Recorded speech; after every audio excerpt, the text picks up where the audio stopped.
So, I thought it'd be fun to cover. Let's dig through the Lore Makers community questions and answers topic. So, the first thing that they covered was the UEE military ranks, and they talked about having multiple types for the Navy and for the Army and the Marines. So, if we look at these, there's not a lot of surprises. However, it is nice to see how the ranks actually talk, especially when you're thinking of chains of command, or if you accept a mission from, say, a colonel, and then a brigadier general sends you a message, as part of your RP, or as actual part of how you interpret dealing with the UEE. If I, if I break a contract with a captain or with a colonel, what are the implications there? How far-reaching is their service? How far-reaching is their capabilities? So it's pretty cool to see these statuses. Also, for content creators, and you're going to hear me say that word a couple times, unfortunately, in this video, it's great to have the levels and be able to determine who would be in command, who would be serving right below them, who would be in charge of, the away team on the ground. So this is kind of really fun stuff to help flesh out things. They're also going to update the writer's guide, ranking accordingly, which is cool. So they're kind of, filling in the web, so to speak. This is a hot topic. So the Oresen is apparently not pronounced Horizon, and the real world Oresen. So the O has a pronunciation attached to it. So Orezen, Orezen, or Oresen should be closer to what is going on here. We have an accent over the O. I'm still going to butcher it, I think, no matter what, but I thought this was fun to bring up. And I really think it's cool that the name Oresen has a real reasoning behind it. It stands for a prayer. It means a prayer. And it is quite a heavenly location, I'll give it that. So I think it's something fun. I don't know if it was worth a whole question on here because it's not too much content. But yeah, sure. So the Fair Chance Act, it did not impact Stanton and why. So the short answer to this is the four companies that are basically purchase pieces of Stanton and the military before them, the UEE military that was running parts of Stanton in particular, Oresen. They had massive capital shipyards there, even before Crusader got there. Basically have a lot of money and resources, and they are able to push their weight around a little bit. And also, the Fair Chance Act applies to sentient and potentially sentient life. And that is a very gray area. You can see right here in their response, noting that it is a gray area, and it is something that the UEE instituted due to, I would say, more heinous activities. They had, whole planets that had major issues where sentient and potentially sentient life was almost killed off or removed to make way for strip mining entire planets away. In the Nix system, we have a planet that was heavily mined. It's called a dead planet now because its core has been literally mined away for the rare minerals on it. I don't know if there was living life on it or not at the time. However, this is an example of what they're trying to avoid with the Fair Chance Act. So if you have, say, a moss or a creature that lives and just, it could be able to live and also have development, the Fair Chance Act has a lot less pull. And they use an example of the storm walls on Crusader, where Oresen is, that were classified as animal intelligence and did not qualify them for protection under the FCA. However, I would note that Crusader Industries, we have no evidence to support that they aren't taking care of the storm walls. In fact, they have a storm wall sanctuary to protect them. So I'm not saying that is perfect as an untouched place. However, the massive gas giant should have enough space for both the operations at Oresen and then the rest of the planet being for the storm walls, the upper atmosphere being for the storm walls. So I think it'd be kind of interesting. I do think it's kind of a weird topic, though, that a gas giant would be protected under fair chance. It's amazing that we live in such an exciting place that would even be a discussion for those who do live in Orson. Uh, there was minimal terraforming to Hurston, ArcCorp, and Microtech. That doesn't include the moons. Holy cow. If you hit B key, take a look at all the mining operations across all the moons in Hurst, in the entire Stanton system. But the planets have been mostly spared. And I would note that out of them, I do find it funny that they mention ArcCorp as, oh, there's minimal terraforming. Well, ArcCorp's a gigantic city, so it has its own version of terraforming. Basically, it's a planet of cities. Uh, Area 18 that we land at is named that because there's dozens of city locations, if not more. So I would argue we invented our own kind of terraforming by just literally having humans live everywhere. But other than ArcCorp, I think it's pretty cool. Microtech's a good example of being able to live with nature and very carefully, operate. Microtech enjoys the fact it's freezing cold there for their servers to be able to run and cheaply keep them cool. Uh, Hurston is terrible at protecting its environment, but locally the environment is greatly impacted. The rest of the planet, on the other hand, we have yet to really discover the impacts of the smog and such. I'm curious if the large city of LOR via Loreville, is impacted. And the reason I segmented that was because the LOR part of Loreville is actually the local areas of residence are put in that area. That's why it was designated Loreville. So, is there other LORs in all over the the planet of Hurston? I'm curious. I just don't know. And when you go around Hurston, there are other planetary locations to land at, but they're basically trading posts. They're safety zones. They're very small, if not anything. So I'm curious to see if there's more towns and possibly even, dare I say it, cities that would be deployed or just mining infrastructure, massive mining infrastructure that would be placed in Hurston over time. I don't know. I think it's something fun to take a look at.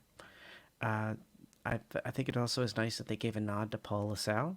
Uh, he is one of the candidates that was running for Imperator, and his vote was basically split in his party with another candidate that was running. I'm not going to go too deep into the Imperator topic. I think I've done it a couple times now recently, so I'll just leave it at that. I like that they left. They left a mention in about him and his viewpoint that they should loosen the FCA, the Fair Chance Act, to allow for more resource extraction and basically let companies be companies, et cetera, et cetera. Uh, I think there is a fair topic here to talk about is that by loosening the law across the board, you wouldn't have this gray area of, oh, who's asking? How much power and capabilities do they have? Is it the UEE Navy? Is it a large company that is supporting the UEE? And then they have the pull to be able to change the Fair Chance Act position. Whereas Paul LaSalle's position is, look, let's just push this thing back to like, are you exterminating, something that is extremely sentient and capable of talking, or is it something completely less? Like he says, the whims of people with wide variety of interest and allegiances, and in some places it's extremely strict, in other places it is not, based on who's asking and what system we're talking about. I think that is a fair point. I'm not saying I agree with Paul LaSalle. I just feel that it is worth talking about that Imperator candidate LaSalle's topic. And I don't think it's the last time we've heard from LaSalle. So there's other parts of government. I'm not going to dig into it too far because, and just right here, we're going to talk about it a bit more. So, alien perceptions. I thought there was some fun little tidbits here. So the Banu basically are willing to eat anything because they enjoy the complexity of even things that we may consider weird. And they have an incredible sense of smell. And I think that's actually pretty cool. They can also adapt to a wide variety of environments not suitable for humans. A lot like the Vandul can survive in vacuum for short periods of time. So I think that was a creative choice here. It's one little tidbit that we've learned about now that the Vandul can survive in vacuum. I can't help but wonder if that's because if you take a look at a lot of the Squadron 42 teaser trailers and such, and vertical slice info, you can see the Vandul doing some pretty weird stuff. Like they're literally climbing onto ships and running around and such in places that may or may not be in vacuum, or a down ship that may or may not, suffer catastrophic failures and won't have O2 for at least a little bit. So I can't help but wonder if that's out of necessity, because otherwise they would have to put the Vandul in full-on spacesuits. You can't just put a mask on. In space, you can't just put a mask on. Your skin will literally... There's a lot of bad things that will happen to you. And everything on your face is like the first step in a process that happens in seconds. So I believe that that's probably by necessity out of the creatures and the raider and their strength, that is viewed as them. These terrifying invading creatures. So I can't help but think that's part of it. But I did find that little tidbit about the Banu very interesting, and it was a fun little flesh out. They can smell a lot better. And they can't hear as well as us, but their smell is off the charts. The Tavaran, being able to wanting to be in groups, that is not something new. The Tavaran enjoy being in groups to enhance survival, and their shield technology found on the ships of the UEE came from the Tavaran. If you didn't already know that, it's one of their specialties, and I think it's actually really cool to just kind of flesh out why they have that pack mentality a little bit. The large predator groups in their homeworld. And finally, the Xi'an. Their eyes are quite large and able to see farther into the infrared spectrum than human eyesight, providing them a natural way to track heat. That's not quite how infrared works, but sure. I don't know how an alien species would do it. So so in real life, cameras that can see in close to infrared spectrum are just still cameras. They're just optical cameras. And then if you want to actually see pure infrared, you have FLIR type technologies and other types of infrared detectors. And what they are is just piles of thermometers that can see at a distance. So when you hear about, and you see a picture of a FLIR and you see this little blurry image, or in some cases not so blurry image, on there of something that's hot on the background being cool, or just body temperature versus background temperature being 60 degrees or something Fahrenheit. What you're dealing with there is the detected change of heat across hundreds of thermometers. It's basically they're put into an array, which is cooled or not cooled. Most of the time it's not cooled. And it is a technology that is a little more advanced than an eyeball, to be brutally honest. Don't get me wrong, the eye is an amazing creation. However, the eye is an optical technology. It is a camera, so to speak, with a lens and filter, so to speak, and a way to keep it moistened and remove debris. Getting a little in the weeds here. But the point is that being able to see heat and track heat, even a camera that can see near infrared, might have something, maybe a small enhancement of almost like a bloom on the visual. But that also means that you're going to see a blurry thing. Something that you come across with actual FLIR and other technologies is it's very hard to identify what you're actually looking at. You can see the shape of a dog, but what kind of dog is it? Is it your dog? Is it your neighbor's dog? Or you can see a person. Okay, I can see probably what's a person, Maybe. Who is it? So now you need another technology to actually identify what you've seen.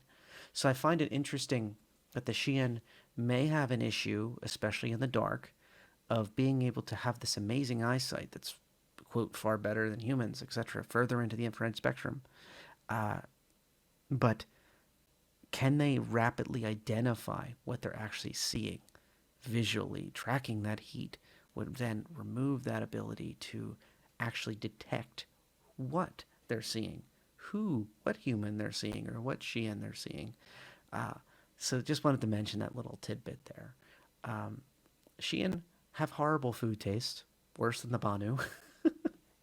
They love decomposing food, unlike the Banu that are just more adventurous about what they're interested in and what their smells of their complex foods they love is. So humans may love or not so love Banu flavors, whereas the Xi'an we just know we're not going to like the same foods. uh, so it's really interesting. So adventurous, human eaters would have to first get past the smell before potentially having all their taste buds numbed by the intense spices flavoring it. So there is some places on Earth for humans that do enjoy decomposed food. I think Iceland is a good example of this, where they take shark and they purposely do certain things to it to add to its flavors in their view. Very strong flavors they create. I probably wouldn't try it. Well, who knows, maybe. But thank goodness there is no smells in video games. So I think we're safe. um, I, I find it interesting, though, that the alien perceptions are so strongly tied to foods, for example, with these two creatures, and there's not one topic of the Vandul or the Tavarans flavors and perspectives on those things. I think this could have been done a little bit differently, where there was different topics like personal tastes for all four of them, and then also the the more serious side of things, like that topics of predators and how they're trying. They grew into a pack herd mentality as a defense mechanism, or the Banu are more independent, and that would probably be a good way to put it, and are more morally ambiguous, and view things as what's best for them. Those type of things would have been good to kind of put together and maybe have like a grid or something like that kind of talks about that. Um, but still, I think there's a lot of good little tidbits here, and I'm glad to see it. I think they're still trying to keep a lot of covers over the Vandul, not just because they're not fully fleshed out, but also I think they do have some things that they want to keep close to the chest, so we have to discover them in Squadron 42. Unfortunately, or fortunately, depending on how you view things. Uh, so, the next topic was, how are high officers' positions within the UEE government awarded? And they talk about, how are these admirals, these generals, and other positions of high note in the government noted? And we learned a little bit more about admirals and generals up here in the first question, which shows that your general actually is below a captain general, but above a lieutenant general. And your admiral should be in the fleet, is above a vice admiral, but up below a grand admiral. So there you go. You learn something new every day, right? And we're already applying it. So, the Imperator's Tribunal is the High Secretary, High Command, and High Advocate. Each one faces a slightly different confirmation process, which extends to the high-level positions within that respective branch. And, okay, cool. I was about to go into what each one of these is, but they're going to do that for us. That's awesome. So what we have here is the High Secretary, who oversees UEE infrastructure, which is a very serious topic across all systems, is nominated by the Imperator and appears before a full Senate for confirmation, where 2/3 of the Senate must vote against the candidate for the nomination to fail, which is a very large majority. That's a super majority, helping ensure that the Imperator can staff the position with someone who supports the policies they were elected to accomplish. Nominees for the high-level position under the High Secretary's purview like ambassadors and government department heads, and confirmation before the Senate committees overseeing their department. If approved by the committee, their nomination moves to the full Senate for a vote, and a simple majority needed to be approved.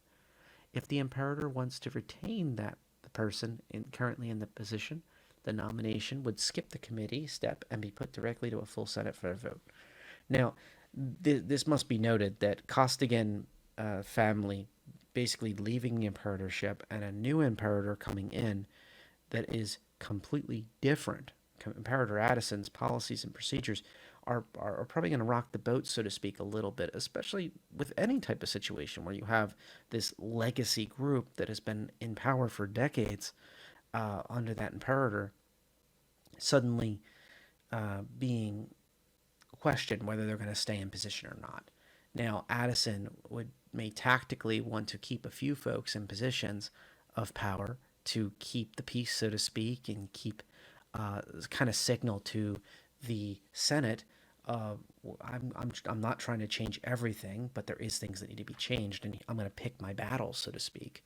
But in many cases, as with any politics, you're going to have that push for their people, that new perspective that is going in, and people that would be left would probably be more moderate in their viewpoints, or at the very least open-minded to new changes anyway.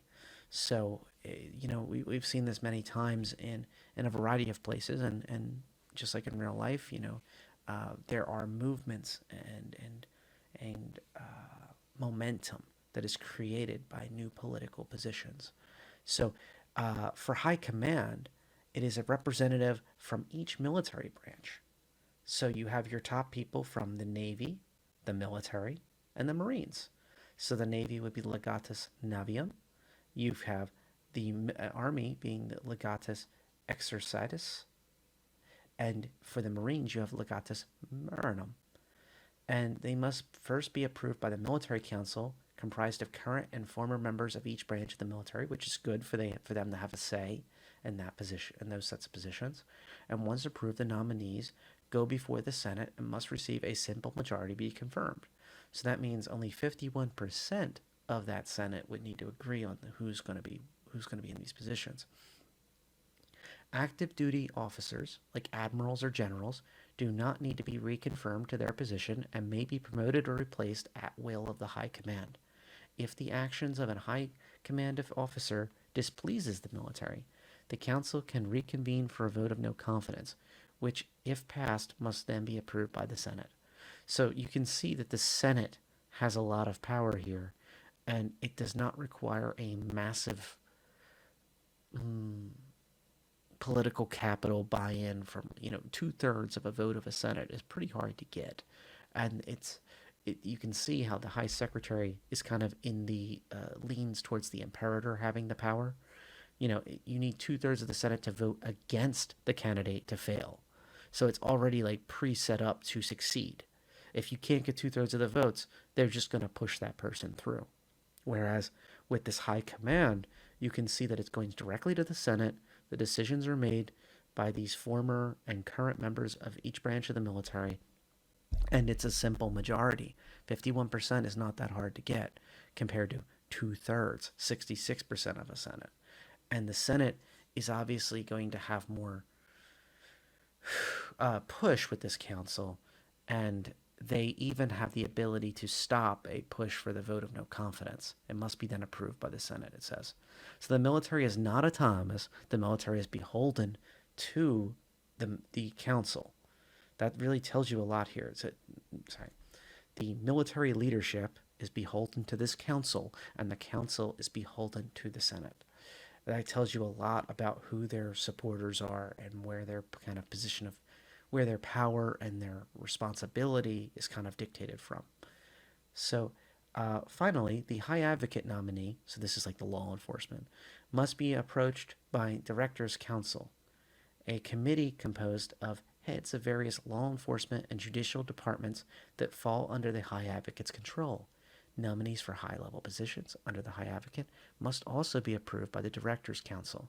Since the Senate creates laws and High Advocate is responsible for enforcing and interpreting those laws, neither the imperator or Senate is involved in their confirmation process. So you can see right here some kind of checks and balances being snuck in. In many systems, and I'm going to pick the American system just because it's the one I know. But there are plenty of countries in most of the world that has this type of system where the powers are divvied up amongst different parts of government. And what you're seeing here is basically three sides of the coin. You're seeing that the imperator has this team under them working their infrastructure plan, and that entails many different subparts of running the government.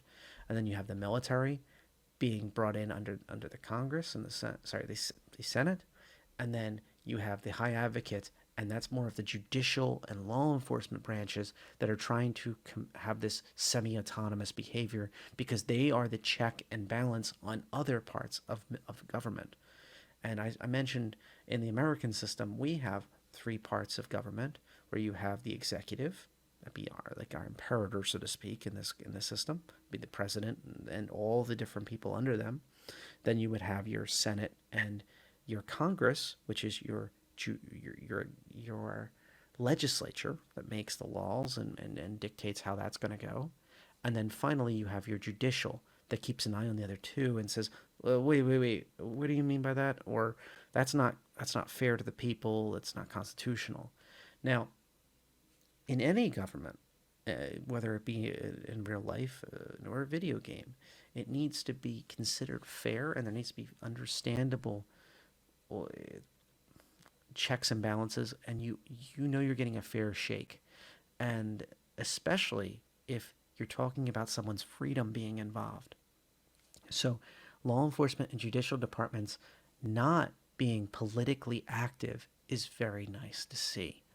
And like many governments, they are usually segmented from the rest of the system.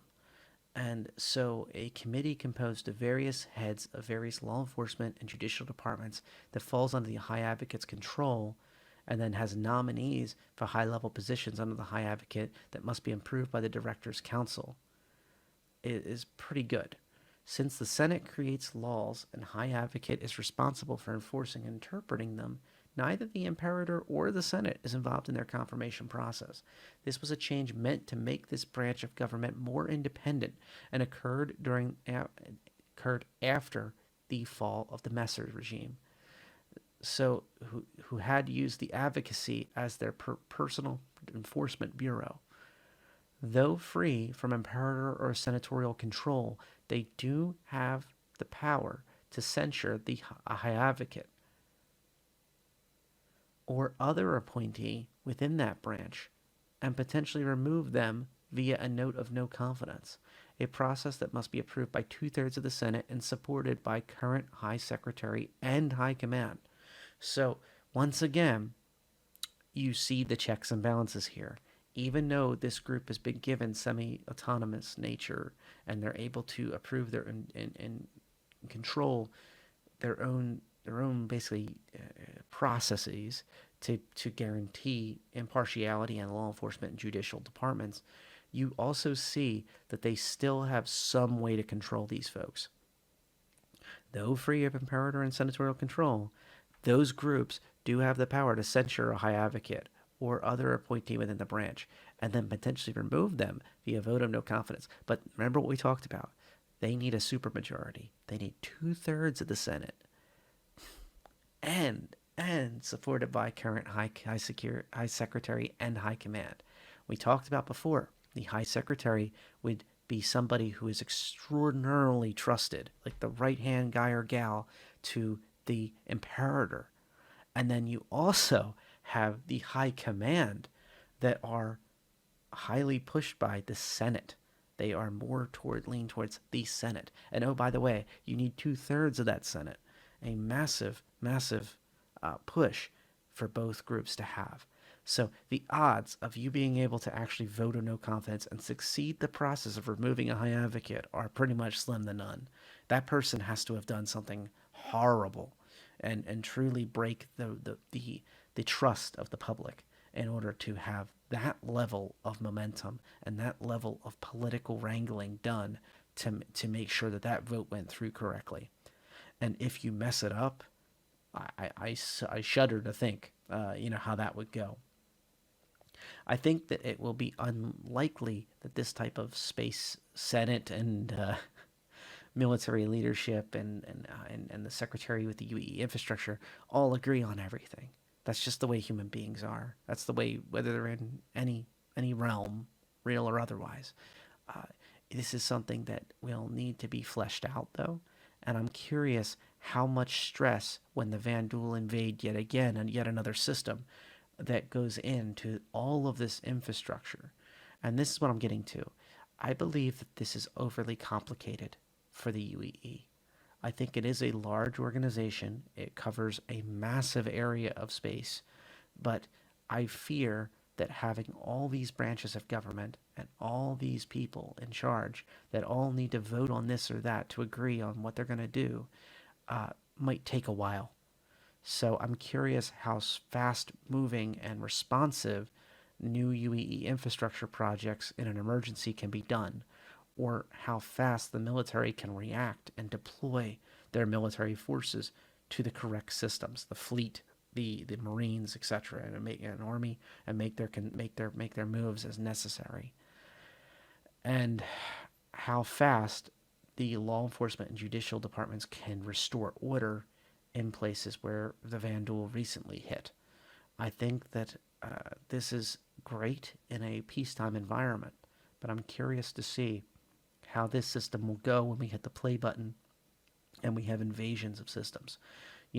Even in the PU, we're already getting a taste of these environments where pirates are blockading stations and shutting down the comms links, and there's emergency medical supplies being flown in by players to try to keep the station running and these people on the station alive.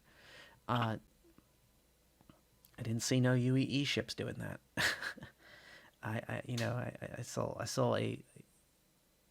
a lot of things that are being framed together that I'm curious how we'll see from the tactical level at the basic inside one system, how the higher ranging impacts of the overall UEE political infrastructure has any impact at all. So I'm very curious to see how that'll go. I think it's going to be a while before we see anything other than lore posts, and then those lore posts impacting in-game events, of course. I'm not saying there is no impact. I'm just saying it's something that I don't think day-to-day we're going to be seeing a lot of impacts from any of those folks, other than in the Squadron 42 storyline and the decisions I'm betting the player can make that can change things a little bit. But that's just a suspicion of mine. I don't know. So Stegman, so the in-game Carhartt company. Is any Stegman's lore floating around? I'm trying to make a Stegman's commercial, and I'm interested in the basics, like when and where it was founded and by whom. So the lore team is doing a deeper dive into Stegman's lore, and they're asking people to keep an eye out for that. In the meantime, the specifics that it was founded in 2643 by Greg Stegman in Loch Idris system. Stegman makes industrial clothing and gear that's been popular for centuries, thanks to its comfort, reliability, and durability. They've got their start focusing on protective equipment and gear, which is now a staple around construction sites and factories. Eventually, they expanded into clothing that leans into the company's blue-collar roots and is comfortable enough for everyday casual wear. Can't wait to see your commercial. I think it's really cool that they're directly supporting the content creators and showing that the love that it goes both ways. It goes something where this content creator was able to get the information they needed to kind of flesh out their commercial, and I can't wait to see it. I hope to see their commercial very soon. So this is a question I think back to The Expanse, where there's spoilers. There was an alien race that sent basically a construction device that was designed to try to build a ring. So that's what we call the ring in this Expanse series, that is designed to allow ships to teleport into an alien area. And I know some diehards are probably going to cringe at me giving that weird description, but that's basically what happened. The alien device was able to take material from a moon and basically turn it into all the resources from that, and basically human spacecraft that got too close and some other fun things, and they were able to put it together and turn it into that ring. It was kind of construction set. Now, in this question, they're talking about a terraforming a planet such as Venus, so it's more usable by humans. And even in the 30th century, scientists still haven't been able to crack the problem of dealing with smog planets. All attempts making those worlds habitable have so far met with failure, as they quickly revert back to their original atmospheric conditions. For now, it seems easier to build a new atmosphere than to have to convert a densely inhospitable one. Neither Venus nor any of the other smog planets found across the UEE have been terraformed. So we found out in Sol, Venus was never terraformed, and it's not like a planet you can go walk around and breathe. Venus is very close to the sun, by the way. So it's very close to Sol. So I am, I would have been very surprised if we were able to have this incredibly dense, crush you atmosphere be able to do something.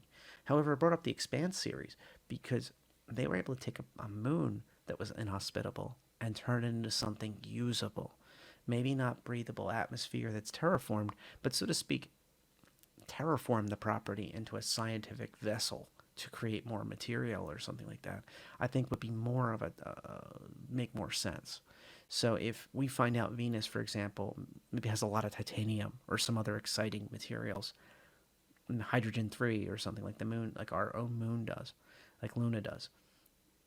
I think it would be really interesting to see if we could change the soil so we remove all of it in massive areas and do this intense strip mining into the point where it might as well not even be Venus anymore. And literally, we have turned it into this host for mining operations on a massive scale. Yes, that's not what terraforming is, and I know that's the truth, but that's what I think would make more sense than trying to terraform a planet where it's literally a deadly environment. There's some really interesting discussions. The Russian space program, kind of going into real life again for a second, the Russian space program sent probes to Venus. It didn't work out too well. So I guess I'll put a link below to that topic. But they found some really interesting discoveries, and they actually were able to land on the planet and get some content from it. But all I can say is lens caps are a real pain, especially when you're talking about the extremely hostile environment that is Venus. Fascinating topic, though. Fascinating topic. So, same for gas planets, as none of them have been terraformed. Now, we already see in Stanton the Crusader planet where Oresen is, Orezen is, and we've seen that it is literally a place that is not meant to be terraformed. You take the exotic area that it has, like the high atmo, and you make it usable. And I can't wait to see more gas planets like that, and I hope to see Crusader more fleshed out with the iterations of in future patches for Oresen 2 version 2, the Oresen improvements v2.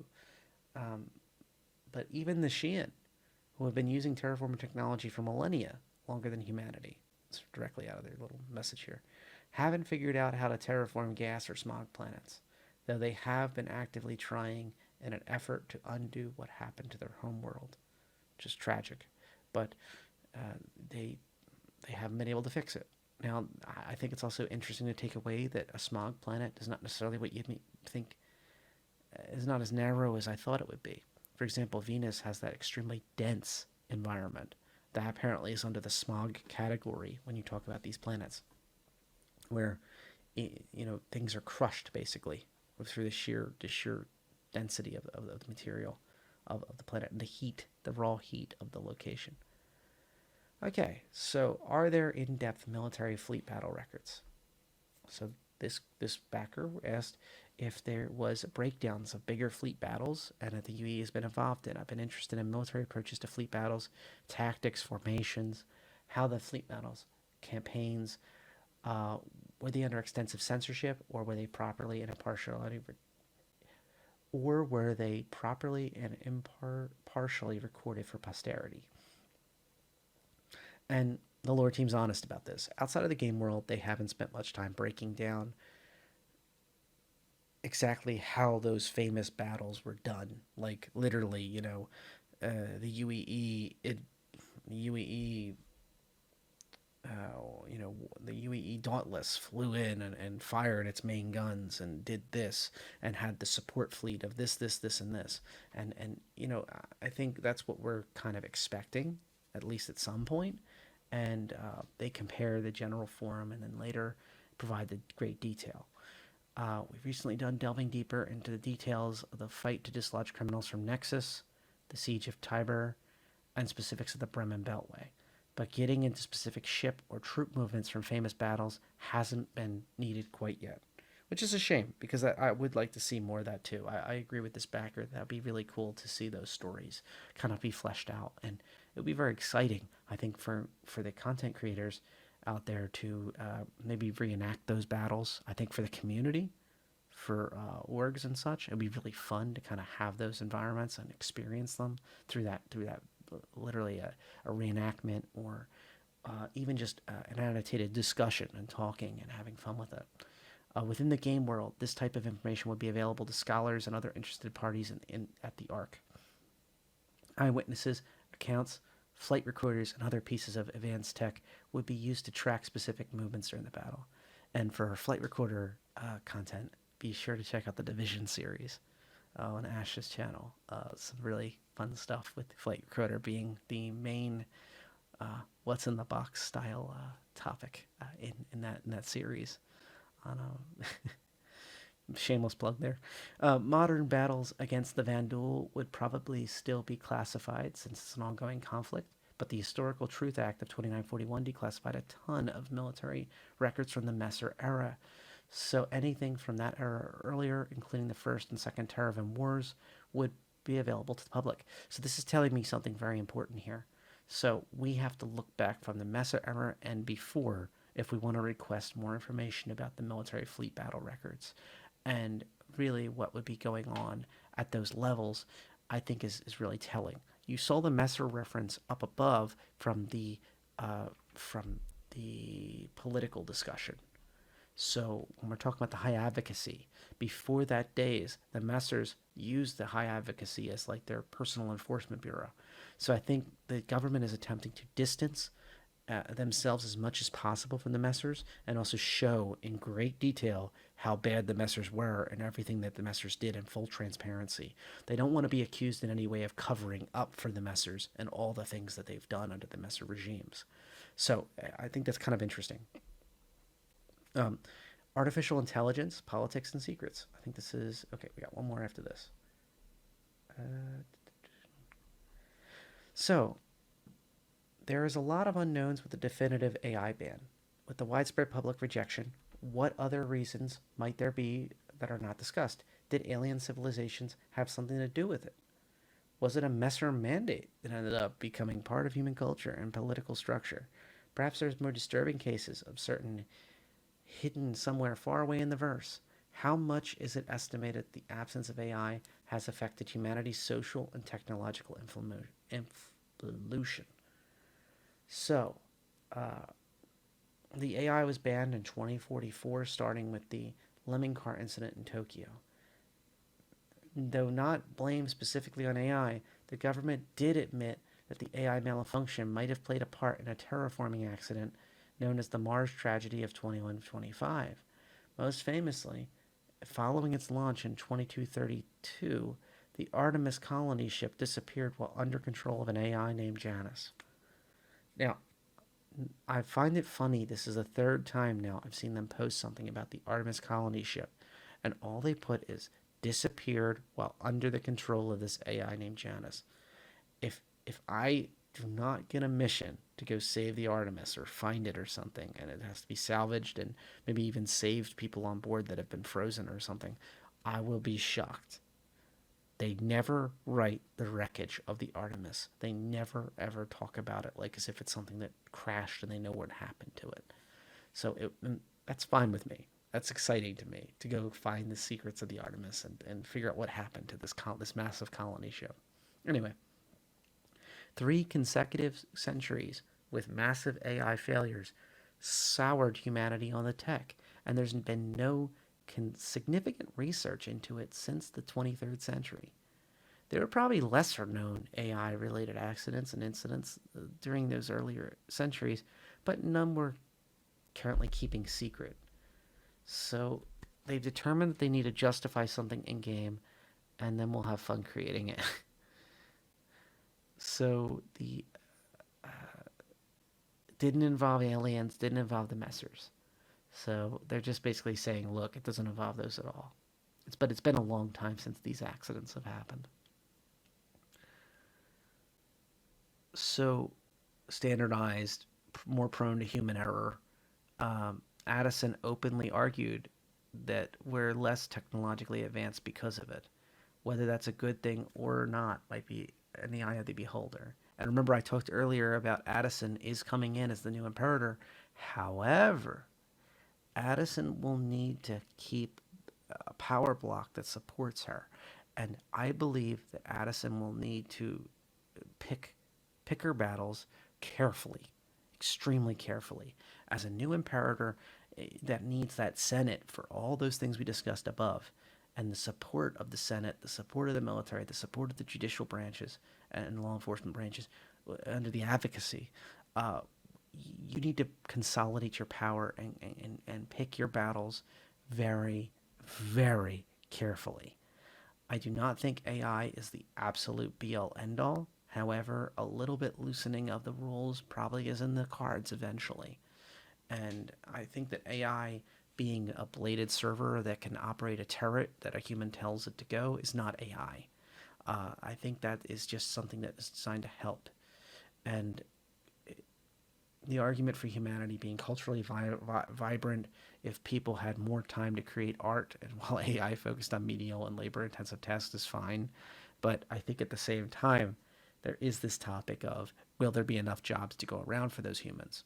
Not everybody can be busy making art. But if you can have an AI that helps make more food so people don't starve, and there's one human that can literally direct 10 AI devices to go around and get things done, there is an argument for that as well. So I'm just trying to kind of hold both sides here. And remember that the traditionalists in the UEE are basically anti-AI. So it's going to be a long, slow slog for anybody who's pro-AI in general. So the lore explanation behind the justification, the reasoning behind no AI was a stylistic choice based on early conversations with Chris Roberts and the type of the world he wanted to experience and build for players. It's World War II in space is another thing he mentioned, by the way. They're not directly saying here. Chris wanted players to be able to get out there, explore the universe, and dogfight among the stars, not rely on an AI supercomputer to do it. He was looking at creating more visceral, tactile kind of sci-fi. So we started building up all these missteps throughout our fictional history where every foray in AI development would end in a catastrophe to explain why people soured to the idea of it. So they're also giving you a little gentle hint there that if players push too hard for AI, and they do develop AI, there may need to be a story of why AI failed again, and players may experience the brunt of some of that. If you have a massive AI failure, like a city gets taken over by an AI, for example, and then that AI fails or is nefarious in some way, or a hacker from a pirate organization shuts it down, then what? That's kind of the question of does humanity want to open themselves up to these threats, these dangers of these unknowns? It's interesting, really interesting thoughts. And I think, once again, I don't think it's the last time we're going to see AI, but at the same time, if you're expecting to be able to have an entire ship fly by itself, you just simply tell it where to go and it can do the whole process by itself with no humans on board. I don't think this is going to be what Star Citizen's going to be. So, just some thoughts. Xenolinguistics and xenoarchaeology.